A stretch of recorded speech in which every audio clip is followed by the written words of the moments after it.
Okay, this is a fan video, so to speak. I wanted to show you that because this has been a long time since I played this game.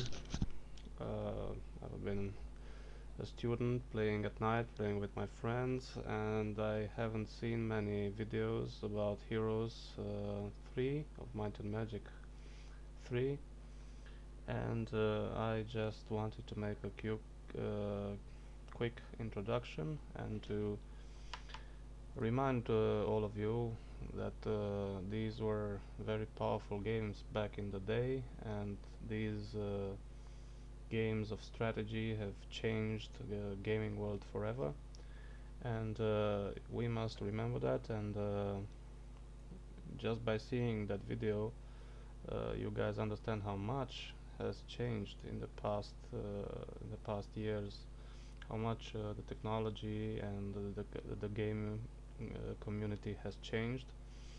Of course, this was a game that back in the day was not played online, or you had to play with another player. You had the option of the multiplayer, where you could play face to face, hot seat system, and of course that was, in my opinion, one of the best multiplayer game systems, because you would move your troops, you would build your cities, and you would make your moves, and then press enter, and then the person with whom you were playing with was doing the same thing, and it was kind of a social agreement that you don't peek around and don't look what he is doing. I played this with my friends over the years. My friends still play it. I have friends that still play this game, and they play it on very hard difficulty. And I wanted to say a few things for those that maybe remember this game, and of course those that played it don't really need an introduction. I would tell the younger players who are now, I don't know, 14, 15 years old, this 16 years old, this is a game that will help you learn a lot about mythology, learn a lot about strategy. This is a game that is very, very patiently played. You make a mistake in the beginning and you answer for it. And I think out of the series that was made, Heroes of Might and Magic 3 was the best. I mean, Heroes 4, 5 are good games. I have played those, and I will be making a presentation about Heroes 4 later on. But I think Heroes 3 was feasible, was a game that allowed both strategy and had compatible and relatively good graphics. So let me show you here the way it's played. To start a very quick game. Of course, this is a small map.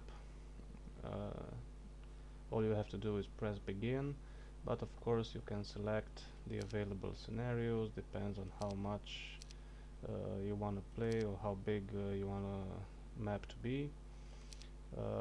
Then you select a map, and you have the objectives here at victory conditions. I usually don't like objectives that are determined by conquering a city or killing a monster. I like freestyle play, uh, everybody against everybody. So let's pick one of these scenarios: defeat all enemies. And now we will go to the advanced options, and you can of course select your civilizations. Now most of you, of course, that are fans of this series remember, of course, Castle, which is the humanly race, so to speak, with angels, cavaliers, monks, swordsmen, and so on. There is the Rampart, which is basically the elvish society. with their dragons and unicorns and elves. And there's Tower, of course, with the genies, with the nagas, with the giants, mages. Inferno with the devils, the imps, so on, demons. And Necropolis, these are basically the undead. And I believe that many of the games that came on later in the market were inspired by these creatures. You can find them everywhere, but Might of Magic was amongst the first to implement them in the game. Dungeon, of course, with minotaurs, medusas, harpies.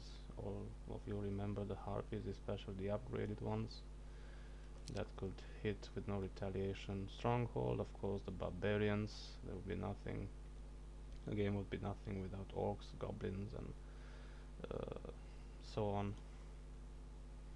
And of course, there is Fortress with the more special units of lizardmen, hydra, basilics, serpents, and so on. And the new civilization of the elements, of course, disappeared later on in the game in the add-ons with the earth elements, water, air, fire, earth, and of course the firebird, which can rise from its ashes.